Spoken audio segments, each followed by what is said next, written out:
তোকে আমি একটা আজকে প্রশ্ন করব, তুই তার সঠিক উত্তর দিতে পারবি কি? হ্যাঁ ম্যাম, আমি অবশ্যই পারবো। আপনি ধরুন না, আমি ঠিক পারবো। আচ্ছা ঠিক আছে, গুড বয়। তাহলে বল তো দেখি, শিক্ষকের স্থান কোথায়? কেন ম্যাম?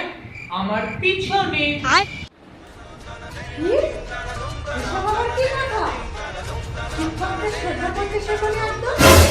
তোমার আর কিচ্ছু হবে না। কেন ম্যাম? বাবাই তো বলেছে তোর পিছনে এতগুলো শিক্ষক লাগালাম, তাও তুই পাস করতে পারলি না। তাই তো আমি পিছনেই বললাম। बैगन हे प्रभु, हे हरि राम कृष्ण जगन्नाथ प्रेमानंद, ये क्या